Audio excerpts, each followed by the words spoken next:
बिस्मिल्लाहिर्रहमानिर्रहीम अस्सलामु अलैकुम रहमतुल्लाह। शहबाज शरीफ के वज़ीर-ए-आज़म बनने के बाद army chief general Asif Munir ने 2 मुलाकातें की हैं। एक तो उन्होंने जो मुलाकात की थी वो तो सरकारी तौर पर अनाउंस हो गई और उसका ऐलान कर दिया गया था और ऑफिशियली उसको अनाउंस किया गया, उसकी तस्वीर वीडियो वगैरह सब कुछ जारी किया गया। जब जनरल आसिफ मुनीर वज़ीर-ए-आज़म हाउस के अंदर पहुँचे, वहाँ पर आके सलूट मारा। शहबाज शरीफ ने भी आगे से सलूट मारा और जनरल आसिफ ने भी सलूट मारा। दोनों ने एक दूसरे को सलूट मारे। वीडियो निकली, फ़ोटो आई, तस्वीरें निकली, वायरल हुई। वन पेज बड़ा शोर मचाया गया और 1 पेज आ गया, 1 पेज आ गया। अब एक और मुलाकात हुई है, उसका भी बड़ा चर्चा है, लेकिन उसमें एक बुनियादी फ़र्क है, वो ये कि ये जो दूसरी मुलाकात हुई इसको सरकारी तौर पर अनाउंस नहीं किया गया, ना इसकी फ़ोटो, ना इसकी वीडियो, ना कोई और। तो अब इसमें और पहली मुलाकात के अंदर दोनों में ज़मीन आसमान का फ़र्क है। अब ये बहुत अहम मामला है, इसको आपने समझना है। देखिए, जो पहली मुलाकात हुई इसके अंदर तो नून लीग वालों ने और बाकी हुकूमत वालों ने बड़ा शोर मचाया कि ये 1 पेज आ गया और इस्टेब्लिशमेंट शहबाज शरीफ जनरल आसिफ मेरे 1 पेज पर आ गए और लुट्टा ही पै गया। लेकिन 2 दिन नहीं गुजरे कि उनकी जानिब से जब वज़ीर-ए-आज़म हाउस के अंदर एंट्री हुई है जनरल आसिफ की जानिब से, तो 1 पेज वो फाड़ के उन्होंने रख दिया। 1 पेज अब नज़र ही नहीं आ रहा, वो अब 2 पेज हो गया, 3 पेज हो गया, बल्कि वो 2 सफ़ों वाली कॉपी फाड़ दी है उन्होंने। तो ये जो दूसरी मुलाकात हुई है, इसके अंदर क्या मैसेज दिया गया, इसके अंदर क्या कहा गया है, और इसमें ज़्यादातर जो बातचीत हुई है वो हुई है इमरान खान से मुतल्लिक, PTI से मुतल्लिक और पाकिस्तान की इकनॉमिक सूरत हाल, ख़ारजा महाज के मुतल्लिक। बस ये 3 चीज़ें डिस्कस की गई हैं। एक एक करके इनके बारे में बात कर लेते हैं। सबसे पहला जो इशू डिस्कस किया गया है वो है इकनॉमिक सूरत हाल।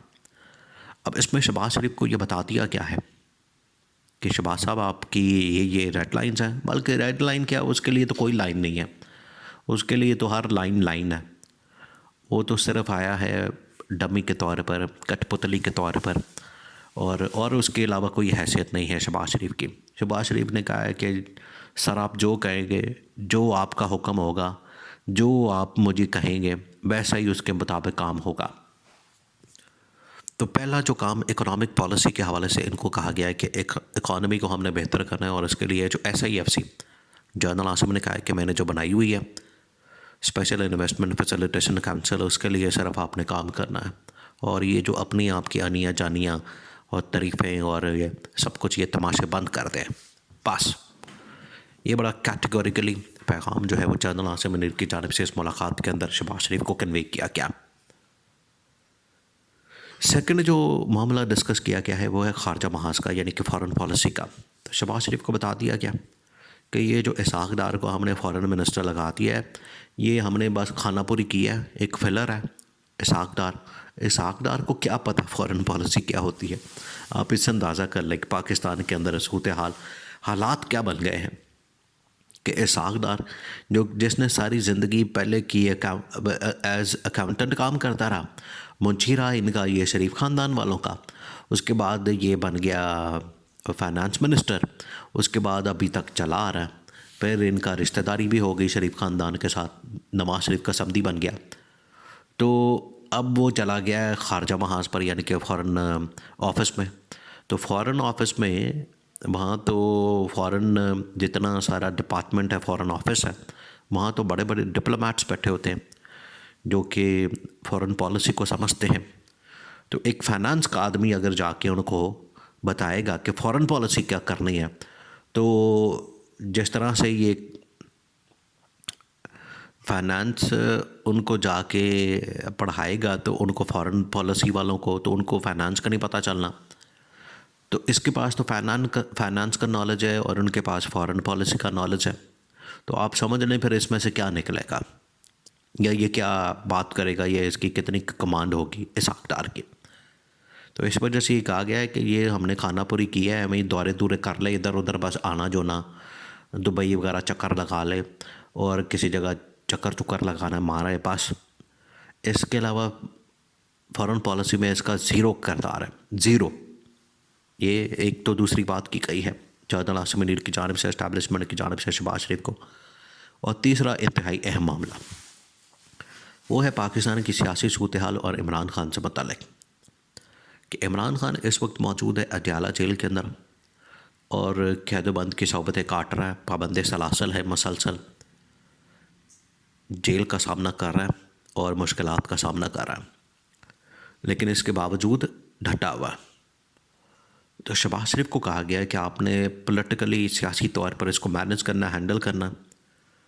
अगर आप एक बंदे को भी ना संभाल सके, अब आपको दिया जा रहा है एक टास्क, ये शहबाज शरीफ को कहा गया, हुकूमत को दिया जा रहा है एक टास्क, आपने इस बंदे को संभालना है, इस बंदे को मैनेज करना है। अगर आपसे ये भी काम ना हो सका तो फिर आप तो फारग ही हैं, हमारी तरफ से तो आप फारग हैं।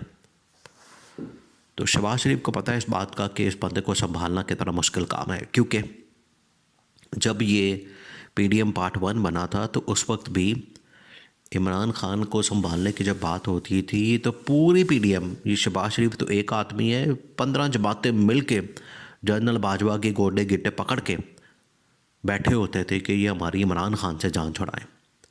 15 जमातें, एक नहीं, जमात भी 15 जमातें, ना एक शख्स ना एक जमात बल्कि 15 जमातें बैठी होती थी।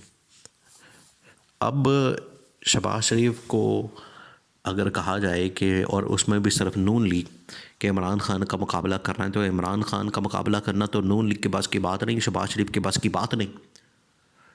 तो ये इसने फेल हो जाना है, नाकाम हो जाना है, इस वजह से इसकी छुट्टी हो जानी है, फारग हो जाना है। फिर वो आखिरकार इस्टेब्लिशमेंट को ही कुछ ना कुछ पर बार्गन को, लेन देन को, गिव एंड टेक तो करना पड़ेगा, उसके बगैर तो गुजारा नहीं हो सकता।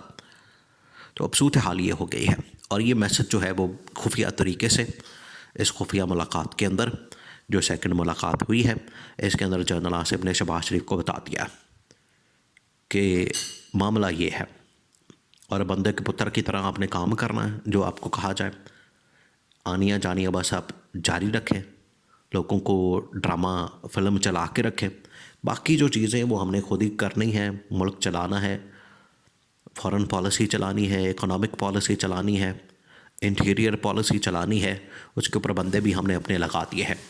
बस आप चुप करके खाएं पिएं मौज मस्ती करें, NRO आपको मिल गया और इसके अलावा आपने कोई काम नहीं करना। ये कैटेगोरिकली एक किस्म का फ़ौज ने कंट्रोल संभाल लिया, फ़ौज मुकम्मल कंट्रोल में आ गई है, तमाम इदारों के ऊपर, वजारतों के ऊपर, काबीना में, हर जगह के ऊपर आपको फ़ौज का नुमाइंदा नज़र आता है।